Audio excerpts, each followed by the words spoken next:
শেখুল হাদিস আল্লামা আজিজুল হক সাহেব বলতেন, একটু বলবো ইনশাআল্লাহ।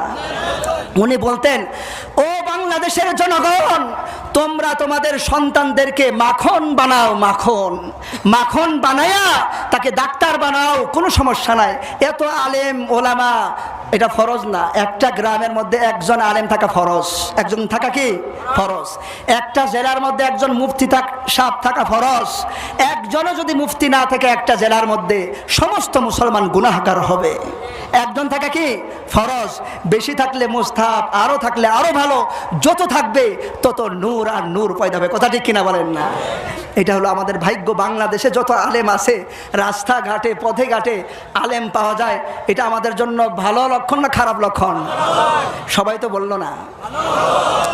মান তলাবাল ইলমা, এই হাদিস সম্পর্কে একটু বলবো ইনশাআল্লাহ। দেখেন, এই যে আল্লাহ রাব্বুল আলামিন আমানত দিলেন রাসূল সাল্লাল্লাহু আলাইহি সাল্লামকে, যেখানে ছাড় দিলেন না, নবীজি বললেন সূরা নাবা আমি লুকাইতাম, আম্মা ইয়াতাসাআলুন আনিন নাবাইল আযীম, সূরা আবাসা আমি লুকাইতাম, কিন্তু আল্লাহ বলছেন আপনি নবীও যদি আমার আমানতের মধ্যে কম বেশ করেন আমি ছাড় দিব না। সুবহানাল্লাহ। দরফেশানি নে তেরে কতরু কো দরিয়া কর দিয়া, दरफेशानी ने तेरे कतरू को दरिया कर दिया, दिल को रोशन कर दिया, आँखों को बीना कर दिया, खुद न थे जो राह पर औरों को हादी बन गए, क्या खबर थी जिसने मर्दों को मसीहा कर दिया। যারা নিজেরা রাস্তা চিনত না, তারা হাজার হাজার লক্ষ লক্ষ মানুষকে রাস্তা দেখায়। ওমর ফারুক রাদিয়াল্লাহু আনহু নবীজি মুহাম্মদ সাল্লাল্লাহু আলাইহি সাল্লামকে হত্যা করার জন্য আসছিল কিনা? অথচ এই ওমরের দ্বারা কত হাজার মানুষ হেদায়েত পায়। এমন একটা আমানত। কি আমানত? আলা সামাওয়াতি ওয়াল আরদি ওয়াল জিবালি ফাআবাইনা আন ইয়াহমিলনাহা ওয়া আশফাকনা মিনহা ওয়া হামালাহাল ইনসান। ইনসান গ্রহণ করলো। ইন্নাহু কানা যালুমান জাহুলা, তারা হলো অজ্ঞ মূর্খ, তারা হলো জালেম। তারা জালেম এই কারণে এই আমানত তারা রক্ষা করে নাই। জি সম্মানিত উপস্থিতি, জাগা হচ্ছে না, আমরা মেহেরবানি করে চেপে বসি, অন্য মুসলমান ভাইকে জাগা করে দেই, একটি জিকির করি, লা ইলাহা ইল্লাল্লাহ, লা ইলাহা ইল্লাল্লাহ, লা ইলাহা ইল্লাল্লাহ, লা ইলাহা ইল্লাল্লাহ, লা ইলাহা ইল্লাল্লাহু মুহাম্মাদুর রাসূলুল্লাহ সাল্লাল্লাহু আলাইহি ওয়াসাল্লাম। রব্বুল আলামিন এমন এক আমানত দিলেন, এটা মানুষ গ্রহণ করলো, মানুষ জালেম। আমরা আসলেই জালেম, আমরা আসলেই আমাদের অজ্ঞতার কারণে এই আমানত নিয়েছি। ইন্নাহু কানা যালুমান জাহুলা লিয়ুআযযিবাল্লাহুল মুনাফিকিন। তাহলে আল্লাহ এই কোরআনটা আমাদেরকে আমানত দিলেন। কি দিলেন? কোরআনকে আমাদের কাছে আমানত দিলেন। এই কোরআন দুনিয়াতে 23 বছরে নবীজি মুহাম্মদ মুস্তাফা সাল্লাল্লাহু আলাইহি ওয়াসাল্লাম নিয়ে আসছে। এই কোরআন হেফাজতের দায়িত্ব কার? সকলে বলেন কার? আল্লাহর। আল্লাহ কার মাধ্যমে নিবেন? হেফাজত কার মাধ্যমে করবেন? আমাদের সকলের মাধ্যমে। কার মাধ্যমে? আমাদের সকলের মাধ্যমে আল্লাহ এটা হেফাজত করবেন। আল্লাহ ওই আসমানে হেফাজত করবেন, আসমানে হেফাজত করবেন, এই দুনিয়াতেও হেফাজত করবেন আমাদের মানুষের মাধ্যমে। সুবহানাল্লাহ। দেখেন না, লক্ষ লক্ষ হাফাজে কোরআন।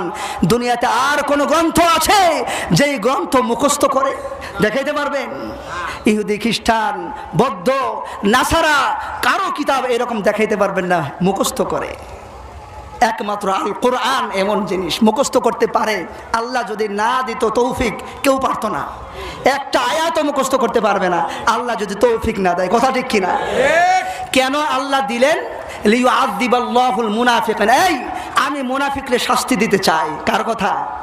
আল্লাহ বলেন, এই যত মুনাফিকগুলো আসস, টুপি পরস, দাড়ি রাখছস, মসজিদে নামাজ পড়স, তোরা মানুষের সামনে ভালো থাকস, কিন্তু আমি আল্লাহ রাব্বুল আলামিন কোরআন দিছি তোদেরকে, এই কোরআন পড়বি তোরা, কোরআন হেফজও করতে পারস, নামাজও পড়তে পারস।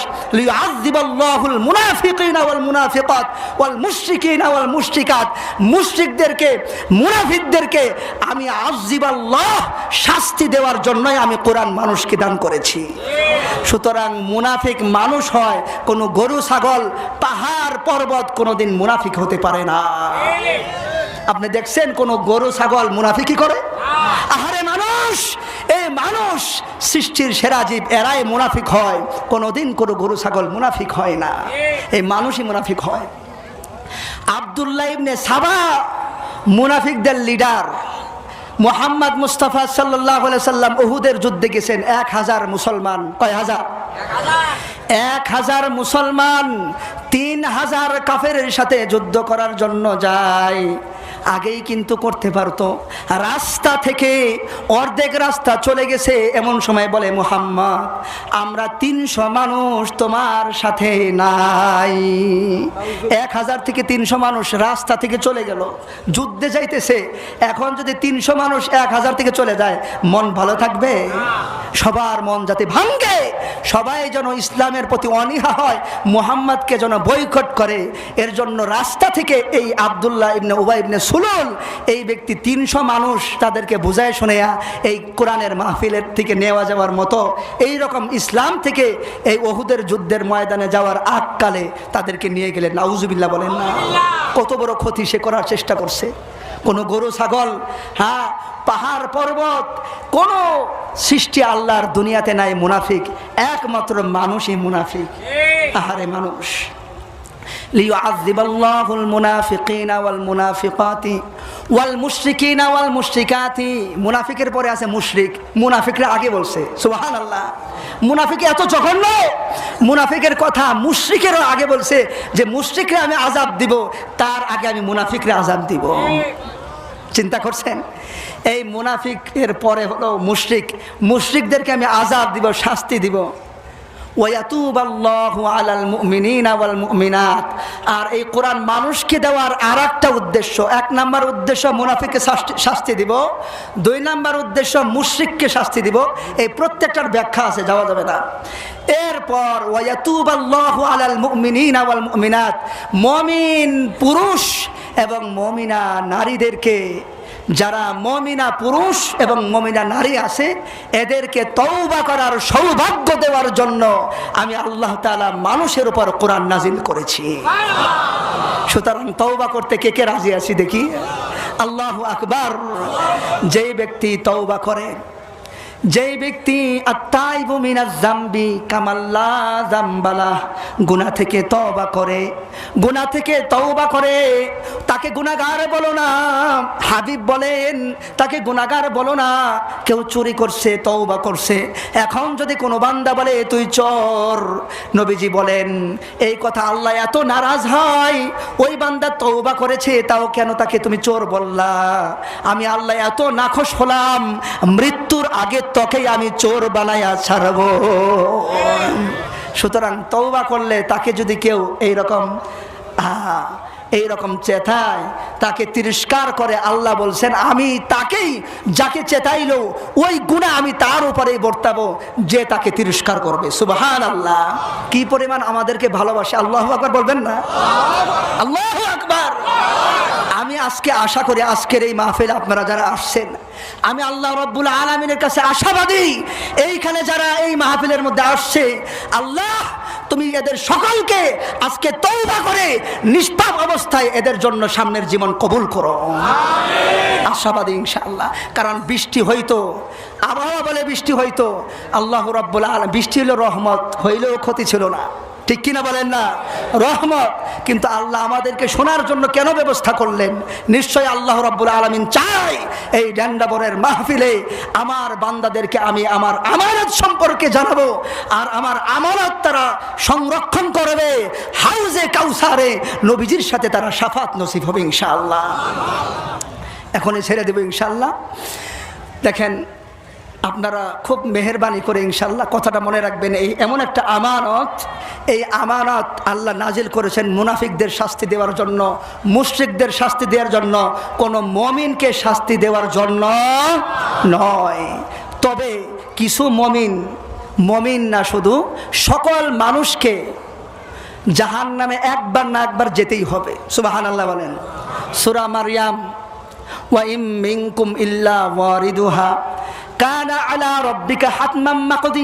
দেখেন, কিছু শ্রেণীর বক্তা, কিছু শ্রেণীর আলেম ওলামা, দুনিয়াতে সব আলেম ওলামাই ভালো হবে কোনো কথা আছে? 100 জন থাকলে 5-10টা খারাপ হতেই তো পারে, কথা ঠিক কিনা বলেন না? মুনাফিক তো থাকবেই। একজনে বলতেছে একবার যে জাহান্নামে যাবে সে আর বের হবে না। নাউজুবিল্লাহ বলেন, চিৎকার দিয়ে বলেন নাউজুবিল্লাহ। সূরা মারইয়ামের এই আয়াতের মধ্যে আল্লাহ বলছেন, ওয়া ইম মিনকুম ইল্লা ওয়ারিদুহা, তোমাদের মধ্যে কোনো মানুষ, কোনো ইনসান, কোনো নবী রাসূল কেউ বাকি থাকবে না। ইল্লা ওয়ারিদুহা কানা আলা রাব্বিকা হাতমান মাকদিয়া, এটা আপনার রবের অনিবার্য ফয়সালা। কার? আল্লাহর অনিবার্য ফয়সালা, নিবে জাহান্নামের মধ্যে। কেন? এই জাহান্নামের মধ্যে আল্লাহ রাব্বুল আলামিন নিবেন। দেখেন, আল্লাহ রাব্বুল আলামিন এই আমানত দিয়েছেন, তো এই আমানত আমাদেরকে রক্ষা করতে হবে। কাকে? দেখি, যারা বলে জাহান্নামের মধ্যে একবার ঢুকলে, একটু খেয়াল করেন ইনশাল্লাহ, উনি ইনশাল্লাহ এখনই আমাদের সামনে বয়ান পেশ করবেন ইনশাল্লাহ, একটু এখনই শেষ করে দেই। উনি আল্লাহ রাব্বুল আলামিন বলছে, আমার ইব্রাহিম নবী এই কাবাঘর বানাইছে। কাবাঘর এটা কে তৈরি করছে বলেন? সকালে বলেন না, মদিনা শরীফ, মসজিদে কুবা, মসজিদে নববী কে বানাইছে? মুহাম্মদ সাল্লাল্লাহু আলাইহি সাল্লাম। কে? আমাদের নবীর মসজিদ হলো মসজিদে নববী মদিনাতে, আর ইব্রাহিম নবীর মসজিদ কোনটা? বাইতুল্লাহ, কাবাঘর। বাইতুল্লাহ কে বানাইছে? ইব্রাহিম নবী বানাইছে। ইব্রাহিম নবী যত জায়গায় পরীক্ষা দিয়েছেন, ফার্স্ট হয়েছেন। আল্লাহ বলেছেন কিয়ামত পর্যন্ত দুনিয়াতে যত মানুষ আসবে, এমনকি মুহাম্মদ মুস্তাফা সাল্লাল্লাহু আলাইহি ওয়াসাল্লামের উম্মত ইব্রাহিম নবীর অনুসরণ করবে। আমানত ইব্রাহিম নবীকে আল্লাহ আগুনে ফালাইছিলেন কিনা আপনারা জানেন? ফালাইছিল। ওয়াকালু সালামা, আগুন আমার বন্ধুর জন্য ঠান্ডা হয়ে যাও। আগুনের মধ্যে 40 দিন ইব্রাহিম নবী ছিল। ইব্রাহিম নবী পুড়ছিল? পুড়ে নাই। ওই আল্লাহ রাব্বুল আলামিন আমাদেরকেও কোন মুফাসসিরিন কেরাম বলছে পুনসিরাতের উপর, সেই জাহান্নামের উপর সেটা আমরা থাকবো। কেউ বলছে না, সকলকে জাহান্নামে আল্লাহ একবার নিবে, জাহান্নাম কেমন দেখানোর জন্য। জাহান্নাম কেমন দেখানোর জন্য, কিন্তু জাহান্নাম তখন মুমিনদের জন্য ওয়াকালু সালামা হয়ে যাবে। আল্লাহু আকবার। আমাদের জন্য শান্তি হয়ে যাবে, আমাদের শরীরে তাপ লাগবে না। তো কোরআনের এই আয়াত স্পষ্ট, আরো অনেক হাদিস আছে, সময় নাই।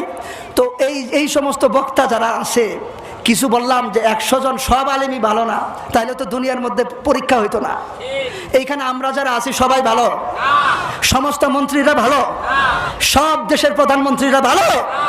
সবাই ভালো হো না, 10 জনের মধ্যে 1 জন খারাপ থাকতে পারে।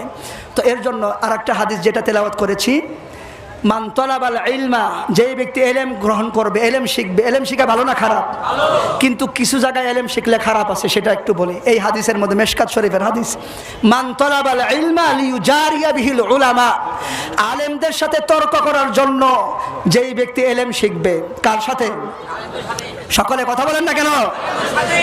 মিশকাত শরীফের হাদিস, মান তালাবাল ইলমা লিইউজারিয়া বিহিল উলামা। অনেকে এই বুখারী শরীফ থেকে, মিশকাত শরীফ থেকে হাদিস লাগায়, তারাবি 20 রাকাত না, তারাবি 10 রাকাত, 12 রাকাত, আছে কিনা এরকম? ওই হাদিসগুলা দেখেন, আর এই হাদিস কি চোখে দেখেন না? যেই ব্যক্তি ইলম হাসিল করবে আলেমদের সাথে তর্ক করার জন্য, লিইউজারিয়া বিহিল উলামা আও লিইউমারিয়া বিহি সুফাহা আও ইয়াসরিফা বিহি ওয়ুজুহান নাস ইলাইহি আদখালাহুল্লাহুন নার, আল্লাহ রাব্বুল আলামিন তাকে আগুনে প্রবেশ করাবেন। আলেমদের সাথে তর্ক করে, হুজুর আপনি কইলেন 20 রাকাত, বুখারী শরীফে আছে, মিশকাত শরীফে আছে, তারাবি তো এরকম 8 রাকাত। নাউজুবিল্লাহ বলেন। এই সাধারণ মানুষকে গুমরা না করে আলেমদের সামনে আস, আলেমদের সামনে এসে কথা বল, তারপরে দেখবি কত ধনে কথা চাল, কথা ঠিক কিনা? যাই হোক, আলেমদের সাথে তর্ক করা ভালো না খারাপ? এই উদ্দেশ্যে এলেম শিখা ভালো না খারাপ? আল্লাহ তাকে আগুনে প্রবেশ করাবে যত বড় পাক্কা মুসল্লি হোক না কেন। আমি এখন শেষ করে দিব। তো যাই হোক, কাদিয়ানিরা কি আপনারা একটু বলেন তো? সরকারের কাছে আজকে আমাদের প্রধান অতিথির কাছে আবেদন, আপনি একজন মন্ত্রী, আপনি এই দেশের এই রকম 19 কোটি জনগণের প্রতিনিধি, কথা ঠিক কিনা বলেন না?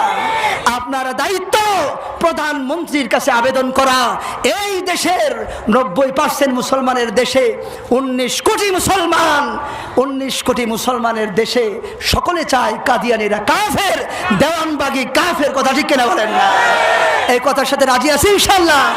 এই বিষয়টা প্রধানমন্ত্রীর কাছে আপনারা বলেন, এবং প্রধানমন্ত্রী জানতে পারবে এই দেশের সকল জনগণ একমত, এই বিষয়ে একমত, কোনো সুন্নি ওয়াহাবি নাই, সবাই একমত আমাদের নবী শেষ নবী, এরপর নতুন কেউ নবী হবে না, কথা ঠিক কিনা? যাই হোক, সামনে বক্তারা বলবে, এই মেসেজটা আপনাদের কাছে আমি পেশ করলাম। আমানত হলো আল কোরআন।